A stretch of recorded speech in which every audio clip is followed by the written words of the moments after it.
I came in here and said my truth. It was just for the purpose of saying, you have spoken up and you have said, you know, I am giving you the hand. Each child gets a 10 by 10 canvas where they get to decorate it however they want. To be able to put that hand up and just say, no. We do it as soon as they have testified, before the verdict has been revealed, whether it's guilty or not guilty. That's not what's important. What's important is they have stood up for themselves, and they know that we have believed them, and we have been in there fighting for them. And then they do the handprint, and they get to hang it on the wall. How long have you been doing this? Since about 2015. When the process first started, we had two very large canvases that just hung on the wall. What started as just an interactive finality, I have stood up for myself, I have faced my perpetrator, has just morphed into something even more beautiful. And it kind of gives them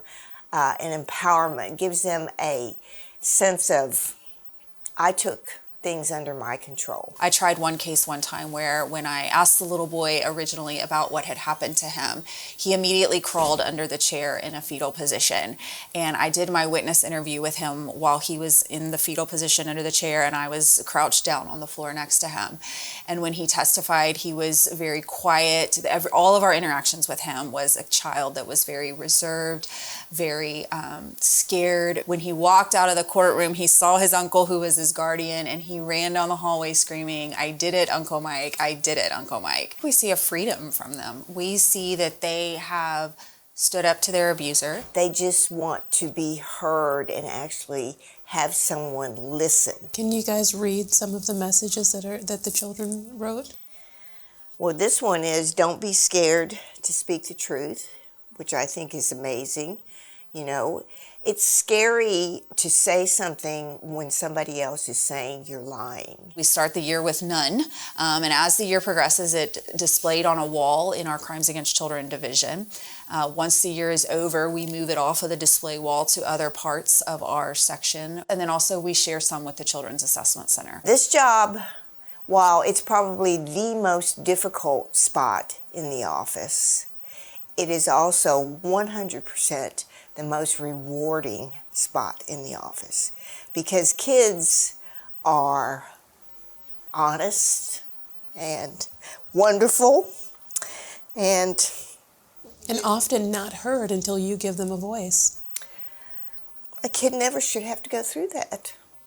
In the vast majority of our cases, it's not stranger danger. The vast majority of our cases are a father, a stepfather, an uncle, a grandparent, a person who this child trusts, who they love, who they feel comfortable being around. And it's just as Connie said, it's those relationships that the perpetrator exploits. This child wrote, "I believe in your truth." And so many kids come from families who don't believe, who aren't supportive. Some of them have lost their entire families as a result of speaking the truth. This child wrote faith. You know, she had to endure the process and have faith that it was going to come out in the end with the right result.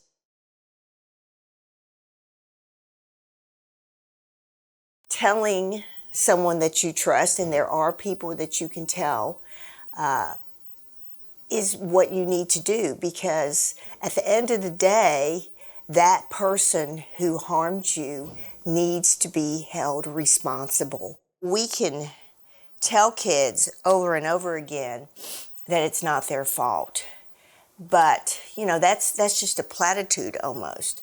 But for a kid to actually believe it, that it wasn't their fault, is what we're striving for.